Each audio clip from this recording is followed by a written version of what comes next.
आज तो 12 रबीउल अव्वल है, इतना जम के मनाया जाता है और मर्दों से ज्यादा औरतों की भीड़।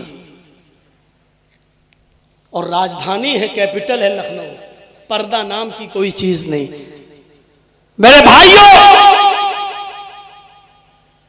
अंदाजा लगा सकते हैं मोहब्बत का मयार क्या है।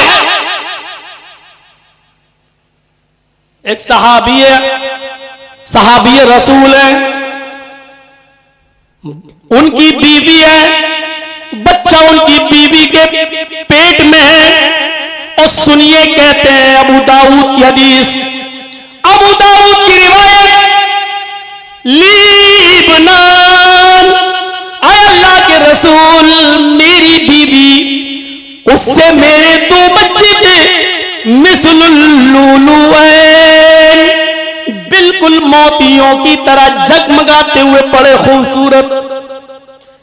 लेकिन मेरी बीवी आए दिन आपको उल्टा सीधा बोलती रहती थी, आए दिन मेरी बीवी आपको उल्टा सीधा कहती रहती थी। एक दिन दस्तरखान लगा दिया, मैं आपके पीछे नमाज पढ़ने लगा, आप वाज़ो नसीहत करने लगे, मैं सुनने लगा। बच्चों को भूख लगी थी, मेरी बीवी ने कहा अब्बू को आ जाने दो। मेरे बेटे मेरे इंतजार में थे, मुझे घर आने में थोड़ी देर हो गई। जैसे ही मैं अपने घर पहुंचा, मेरी बीवी ने मुझे डांटते हुए कहा, कहां थे बच्चे, कब से भूखे मर रहे हैं और तुम मोहम्मद की बकवास सुनने में टाइम बर्बाद करते हो। तुम मोहम्मद की पास मोहम्मद रसूलुल्लाह ने कहा, उसने नाम लेकर कहा, और तुम मोहम्मद की फालतू बातें, फजूल बातें सुनते रहते हो। तुम्हें फुर्सत नहीं मिलती, अपने बेटों की फिक्र नहीं। अल्लाह के नबी, उसने आपको बदज़बानी से बोला, आज मुझसे एक गलती हो गई। फरमाया क्या? कहा अल्लाह के नबी, ऊंट को नहर करने का खंजर पड़ा हुआ था। अबू दाऊद की रिवायत, अल्लाह के रसूल, ऊंट को नहर करने का, ऊंट को ज़िबा करने का खंजर पड़ा हुआ था। मेरी नजर उस खंजर की ऊपर पड़ी, मेरी बीवी हामिला थी, उसके पेट में बच्चा था, 2 बच्चे पहले ही से मेरी बीवी से पैदा हो चुके थे, बिल्कुल मोतियों की तरह। लेकिन उसने आपको उल्टा सीधा बोला। मैंने वो खंजर उठाया और मैंने वो पूरा का पूरा खंजर अपनी बीवी के पेट में मार दिया। आय अल्लाह के रसूल, मेरी बीवी का पेट फट गया, मेरी बीवी तड़प तड़प कर उसी जगह पर मर गई। आय अल्लाह के नबी, मैं मुजरिम हूं, मैंने जुर्म किया है, अगर इस पर कोई सजा इस्लामी शरीयत में बनती है तो मैं हाजिर हूं, मुझे सजा देना चाहे तो दे दे, मुझे सब कुछ मंजूर है। लेकिन अब आपके बारे में बदकलामी सुनना मुझे मंजूर नहीं, आपको कोई बुरा भला कहे तो ये सुनना मुझे मंजूर नहीं। अल्लाह के नबी फरमाते हैं, जाओ, अल्लाह के सिपाहियों से इंतकाम नहीं लिया जाता, क्योंकि ये कुरान का फैसला, ये हदीस का फैसला है, दुनिया में किसी को नाहक कत्ल नहीं किया जाएगा। लेकिन रसूलुल्लाह को गाली देने वाले, रसूलुल्लाह की शान में गुस्ताखी करने वाले की एक ही सजा इस्लाम के अंदर कि उसको इस दुनिया में रहने का हक नहीं है, उसको इस दुनिया में जिंदा रहने का अधिकार नहीं है। मेरे प्यारे साथियों, अल्लाह के नबी ने उस औरत से कोई इंतकाम नहीं लिया, उस औरत से कोई बदला नहीं लिया।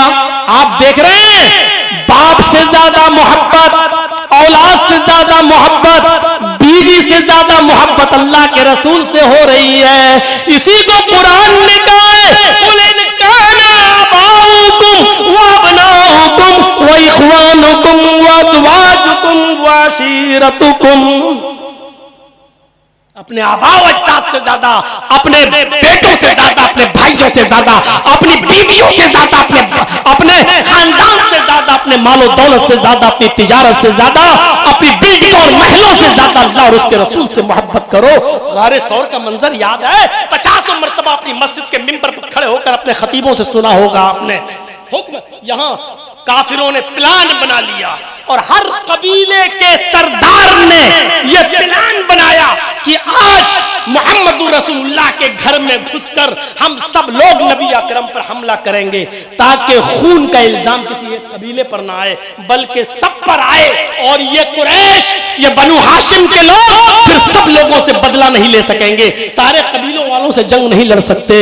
अल्लाह ताला ने जिब्राइल को भेजकर नबी अकरम सल्लल्लाहु अलैहि वसल्लम को बाखबर कर दिया कि ऐसी ऐसी प्लानिंग है। अल्लाह के नबी ने हजरत अली को बुलाया और कहा, अली आज की रात तुम मेरे बिस्तर पर मेरी चादर ओढ़कर सो जाना, तुम्हें कोई खतरा महसूस करने की जरूरत नहीं, क्योंकि लोगों की अमानतें मेरे पास रखी हुई हैं, कल उनकी अमानतें उनके हवाले कर देना। अमानत देख रहे हैं आप, यहां तो अपने भाइयों की जमीनों जायदादों पर भी कब्जा किए बैठे हैं।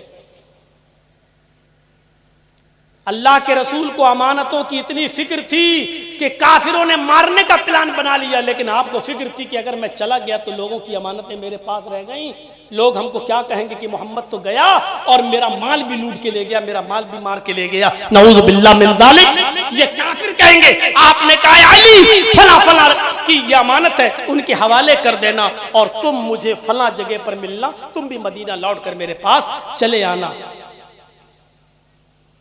हजरत अली रजी अल्लाह ताला अन्हु उस वक्त नबी अकरम की चादर ओढ़कर सो जाते हैं। कितना बड़ा खतरा मोल लिया, क्योंकि काफिरों का प्लान तो था पूरा का पूरा हमला करने का। हजरत अली चादर ओढ़कर सो रहे हैं। हजरत अली ने फरमाया कि मुझे डर नहीं था, क्योंकि अल्लाह के रसूल ने कहा था कि तुम सुबह लोगों की अमानतें देखकर तुम भी चले आना मदीना। तो जब नबी ने कहा तो सारी दुनिया झूठी हो सकती है, नबी का फरमान कैसे झूठा हो सकता था? इसलिए मुझे डर नहीं था, मैं जानता था कि काफिर मुझ पर हमला नहीं करेंगे, क्योंकि अल्लाह के रसूल ने फरमाया कि तुम लोगों की अमानतें वापस कर देना, यानी बगैर अमानतों को वापस किए हुए मैं जाऊंगा नहीं, इतना यकीन था। सूरह यासीन पढ़ी और अल्लाह के रसूल निकल गए। काफिरों की आंखों पर अल्लाह ने पर्दा डाल दिया, उनको दिखाई नहीं।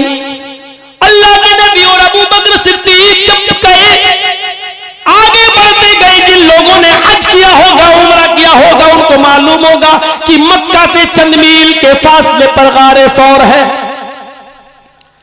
वहां पहुंचते हैं, काफिरियां पीछा कर रहे हैं। अल्लाह के नबी सल्लल्लाहु अलैहि वसल्लम एक गार में छिप जाते हैं।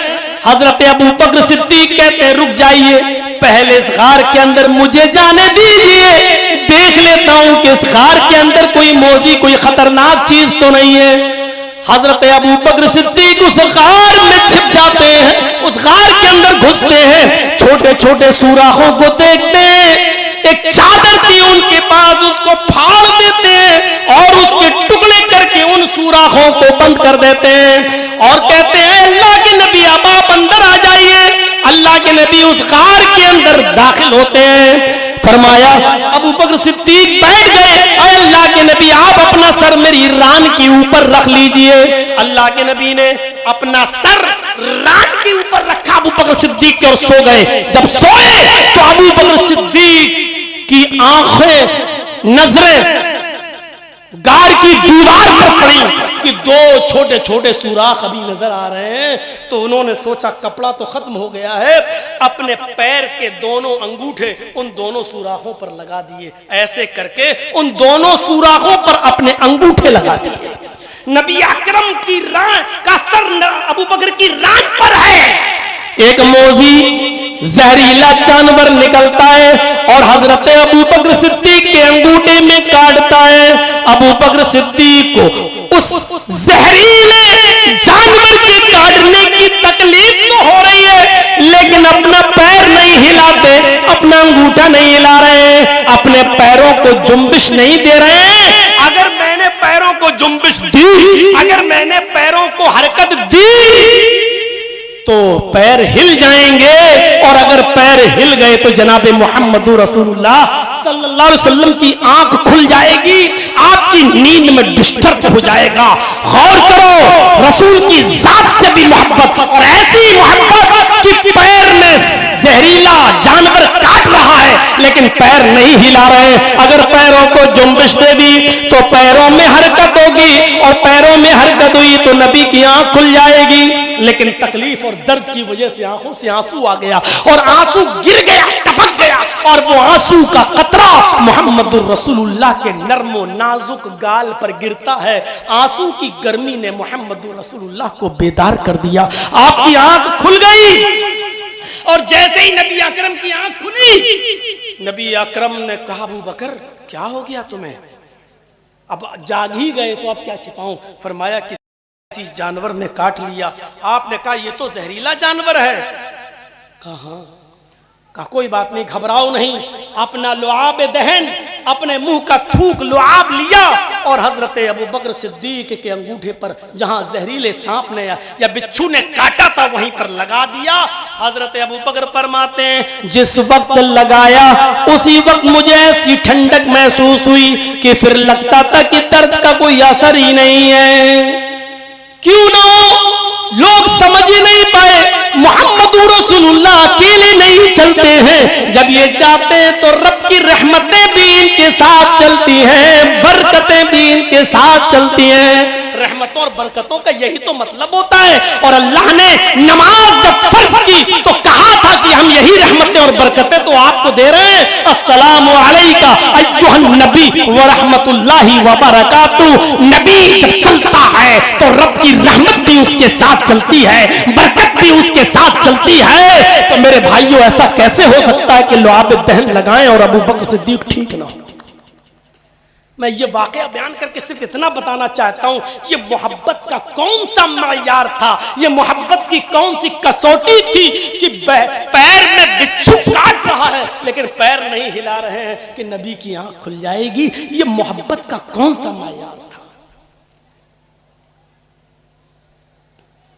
और हम तो शादियों में जब आतिशबाजी चलाते हैं तो उस वक्त ही सोच लिया करें, जो बंदूक की फायर कर रहे हैं या जो आतिशबाजी चला रहे हैं, ये बंदूक की फायर अल्लाह के नबी ने कहा था कि मन तशब्बह बिकौमिन फहुवा मिनहुम। ये मजूसियों की अलामत है, जो जिस कौम की मुशाबहत करेगा कयामत के दिन उसी के साथ उठाया जाएगा।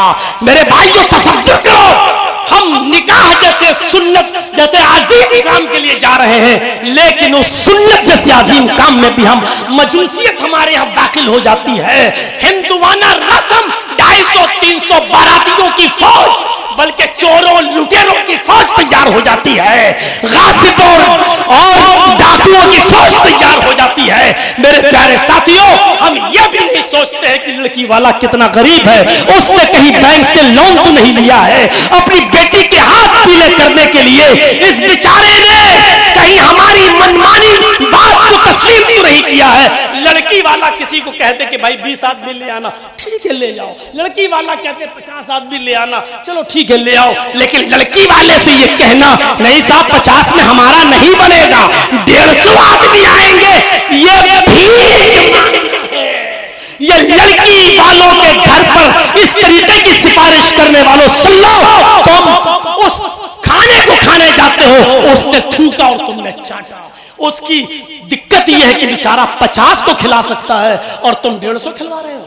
तुम कह रहे हो साहब 50 में तो कुछ नहीं होगा, मेरा 200 से कम में नहीं बनेगा। वो कह रहा मेरे पास 50 की ताकत है और तुम 200 मनवा रहे हो, यानी वो दावत दे नहीं रहा, तुम जबरदस्ती ले रहे हो। ये कहां का इंसाफ है, ये कहां की दावत है? और तुम इसको कहते हो साहब लड़की वाला बुला रहा है, अगर कोई खुशी से बुलाए तो जाने में क्या हर्ज है, ये खुशी से बुला रहा है। लड़की वाला कह रहा है 50 लोगों को ले आओ, आप 200 लेके जा रहे हो, आप 250 लेके जा रहे हो, और आप कह रहे हो साहब उसने मान तो लिया है, मजबूरी में माना है। उसकी मजबूरी को उसकी रजामंदी तस्लीम मत कीजिए। ये कौन सा मयार था? जंगे खंदक खत्म हो जाती है, जंगे खंदक खत्म हो जाती है। एक यहूदिया औरत अल्लाह के रसूल की दावत देती है, सुनिए।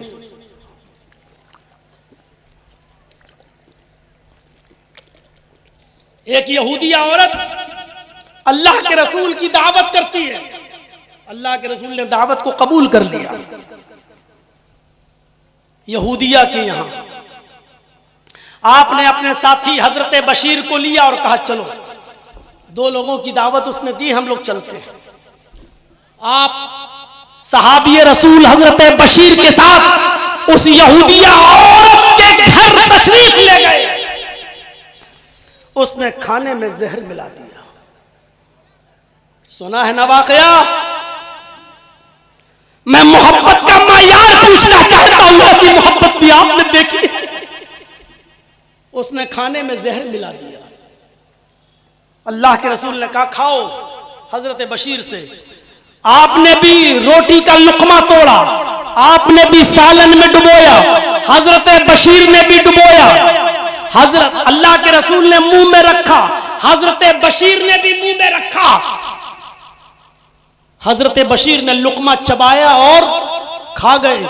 अल्लाह के रसूल ने लुकमे को चबाया, लेकिन कुछ अजीब जायका लगा, जहर मिला हुआ था, गोश्त का टेस्ट कुछ अजीब सा लगा, तो आपने उसको थूक दिया। फरमाया कि इस खाने में जहर मिला हुआ है। हजरत बशीर ने क्या कहा? अय अल्लाह के रसूल, कसम उस जात की जिसके कब्जे में मेरी जान है, जब खाने का लुकमा मैंने अपने मुंह में रखा, मुझे उसी वक्त पता चल गया था कि खाने का टेस्ट और जायका बदला हुआ है, मुझे बदमजा नजर आया। आपने कहा बशीर फिर तुमने थूका क्यों नहीं? फरमाया अल्लाह के रसूल, मेरे सामने अल्लाह का प्यारा नबी बैठा है, अल्लाह का प्यारा रसूल बैठा है, मेरी गैरत ने गवारा नहीं किया कि मुंह का लुकमा आपके सामने थूकूं। मैंने बेअदबी महसूस की, मैंने आपकी बेइज्जती महसूस की। अगर मैं थूकूंगा तो ये आपकी शान में गुस्ताखी ना हो। मैं उस जहरीले लुकमे को खा गया। उस जहर के असर से हजरत बशीर बाद में इंतकाल कर गए।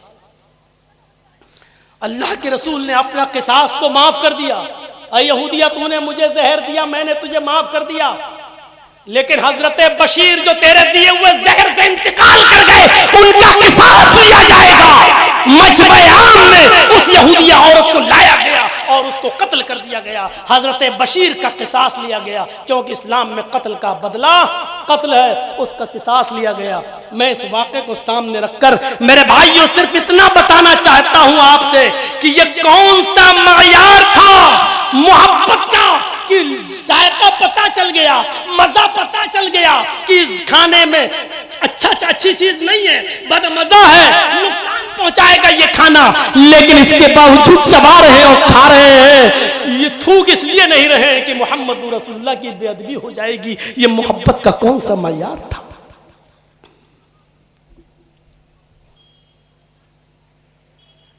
एक सहाबी, पूछो, ये उलमा बैठे हैं, पूछो। अल्लाह के रसूल ने एक सहाबी के हाथ में सोने की अंगूठी देखी, और मुस्लिम शरीफ की हदीस, एक सहाबी के हाथ में सोने की अंगूठी देखी। आपने देखा है, उठाओ मुस्लिम शरीफ किताबुल लिबास, आपने फरमाया इधर आओ, ये सोने की है। हाँ। आपने निकाला, फनज़अहू, आपने उसको निकाला, फतरहू, और आपने उस अंगूठी को जमीन पर फेंक दिया। और सुन लो, मोहब्बत रसूल का ये कौन सा मायार था? सोने की अंगूठी को सहाबी रसूल की उंगली से निकाल रहे हैं और उसको जमीन पर फेंक दिया और कहा किसी मर्द के लिए जायज नहीं कि वो सोने की अंगूठी पहने। क्या कहा? किसी मर्द के लिए जायज नहीं कि वो सोने की अंगूठी पहने। इससे क्या नतीजा निकलता है? इससे नतीजा निकलता है कि औरतें सोने की अंगूठी पहन सकती हैं, मर्द के लिए जायज नहीं है। अल्लाह के नबी ने उस सोने की अंगूठी को जमीन पर फेंका और आगे बढ़ गए। जब अल्लाह के नबी आंखों से ओझल हो गए तो सहाबा किराम की एक जमात वहां बैठी थी, खड़ी तशरीफ रखी हुई थी। किसी ने फरमाया उठा लो। इन्होंने कहा क्यों? उठा लो। इन्होंने कहा क्यों? सहाबा क्या कह रहे हैं, सुना नहीं मोहम्मद रसूलुल्लाह ने फरमाया किसी मर्द के लिए जायज नहीं कि वो सोने की अंगूठी पहने। मेरे भाई इस अंगूठी को उठा ले, अपने घर में अपनी माँ को, बहन को, बेटी को, बीवी को, किसी को दे देना, उनके पहनने के काम आ जाएगी।